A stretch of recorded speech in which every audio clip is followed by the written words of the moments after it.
Olá, você que está conosco. É o bom trabalho da Química no Projeto Eureka de hoje. Um grande abraço, estudante. Coragem, ânimos vestibulares a caminho. Continue com esse grande empenho que você já vem manifestando. O uso do gerundismo aqui cabe nesse sentido da popularização e também dos seus esforços. A Química com o professor Matheus na sequência. Antes disso, aquela informação valiosa sempre no início dos programas. Por quê? Porque é assim uma vontade, uma disposição em conversar contigo e pensarmos acerca do seguinte: o Exame Nacional do Ensino Médio deste ano trouxe questões mais voltadas à área de exatas, à área biológica ou à área de humanas. Cá para nós, existiu sim envolvimento das três áreas, mas é claro que a ênfase maior se deu por conta da área de humanas. A química esteve sim presente, não com tanta ênfase, a física e a matemática menos ainda. É uma linha de prova interessante. Os resultados devem acontecer já na prática, sendo divulgados nos próximos meses, e você esteja ciente de que deve ter feito um bom trabalho e que esses resultados te ajudarão a fazer um trabalho melhor ainda no vestibular. Falando sobre isso, eis a Química. Bom trabalho.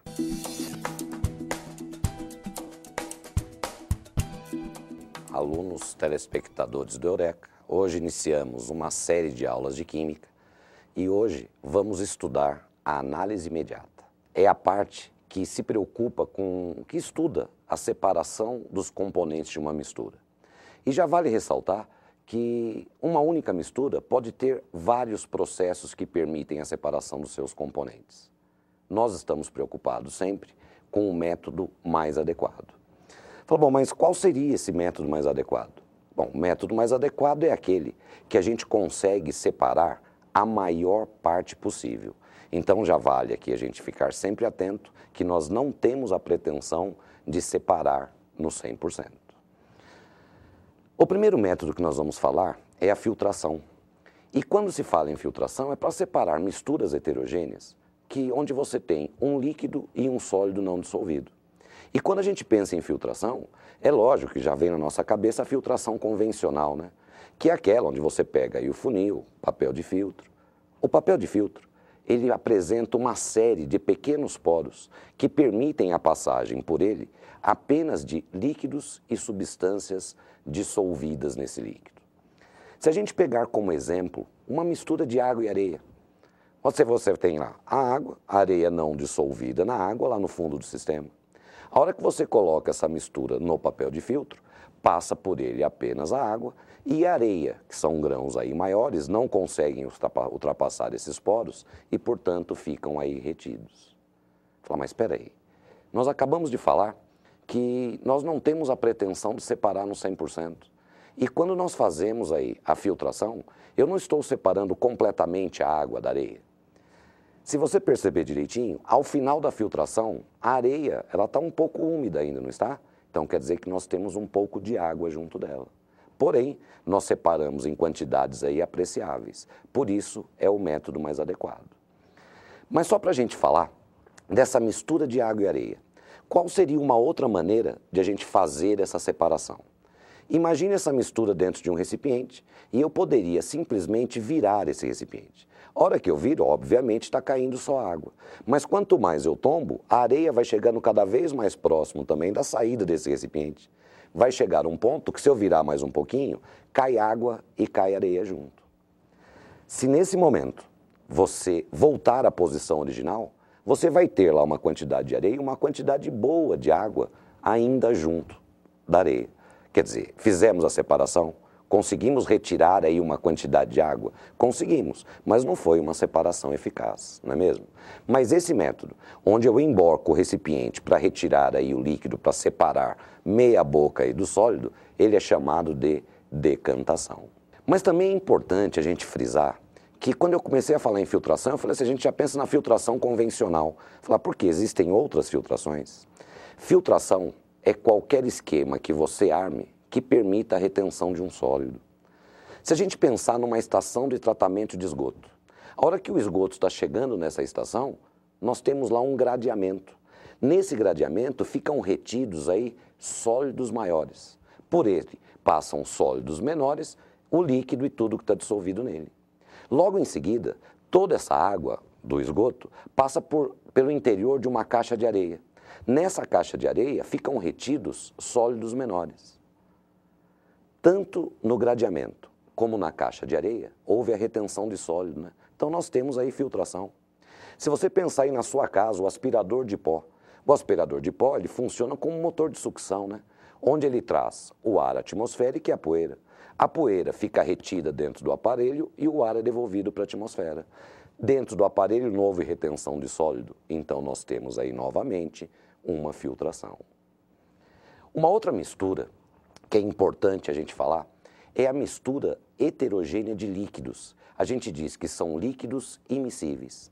Há muito tempo atrás, a mistura clássica aí dos exames era água e óleo. Hoje, a que mais aparece é água e gasolina.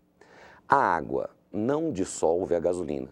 A gasolina é menos densa do que a água. Então, o sistema onde eu tenho água e a gasolina fica no sobrenadante, por ser menos densa, e a água fica na parte inferior.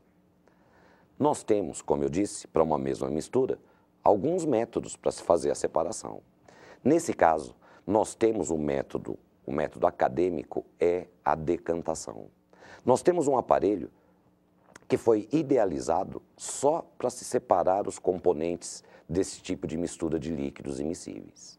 Esse aparelho, ele chama-se funil de decantação ou funil de bromo. Como você vai acompanhar agora na imagem, ao ter a mistura de água e óleo, abrimos essa torneirinha na parte inferior desse aparelho e vai escoando aí só água. Quando nós observarmos que nós temos a água praticamente no final, controlamos essa torneira para que essa água saia agora só gotejando. Observando a cada gota de água que sai, a hora que percebemos que saiu a primeira gotinha de óleo, fechei a torneira. O óleo ficou dentro do funil de decantação e a água ela foi retirada. Mas eu disse que nós temos aí um outro método. Um outro método que já não é tão acadêmico assim, ele é chamado de sifonação. A sifonação a gente usa uma mangueirinha, semelhante àquela mangueira que você com certeza já viu alguém retirar gasolina de dentro de um tanque de automóvel. Ao colocar a mangueira dentro desse sistema, onde nós temos aí água e gasolina, colocando aí ao fundo, succionamos e vamos retirando aí a água. Fazemos aí a separação da água da gasolina. Só que por que eu disse que esse método ele não é um método muito acadêmico? Pense bem, todas as vezes, ou pelo menos na maior parte das vezes, quando você viu alguém retirar gasolina de dentro de um tanque, ele acabou bebendo um pouquinho dessa gasolina. Pois então, se nesse tipo de mistura eu tiver alguma substância tóxica ou alguma substância corrosiva, ele não é adequado, né? Porque quase que inevitavelmente nós vamos entrar em contato com a substância que nós estamos succionando. Mas aí, você veja bem, nesse caso de água e gasolina, a substância que eu entraria em contato seria água, aí não teria problema, mas não serve para qualquer tipo de mistura desse gênero. Aí nós temos que falar um pouquinho da mistura heterogênea entre sólidos, e aí nós temos um grande problema, porque aí depende do tipo de sólido envolvido. Vamos imaginar aqui uma mistura de areia e limalha de ferro, ferro em pequenos pedaços. Bom, o ferro é atraído por um ímã. Então nós pegamos lá um ímã, vamos passando por essa mistura e vamos fazendo a separação do ferro. Aí nós temos a separação, que é chamada de separação magnética. Quando nós temos aí uma mistura de areia e serragem, como é que nós vamos separar esses sólidos? Existem várias maneiras. O que eu queria comentar aqui com vocês seria adicionar aí um pouco de água, e você sabe que a areia não dissolve na água, a areia vai para o fundo. A serragem também não dissolve na água, mas ela é menos densa que a água e, portanto, flutua. Quando eu adiciono um líquido a fim de flutuar um dos sólidos, esse método é chamado de flutuação ou flotação. Então você veja que para cada tipo de sólido, dependendo das suas características, nós temos aí um método mais adequado.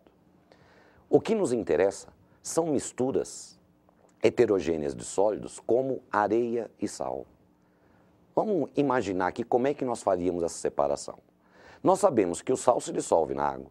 Então, se eu adicionar água a esse sistema e agitar bastante, o sal vai ficar completamente dissolvido e a areia não.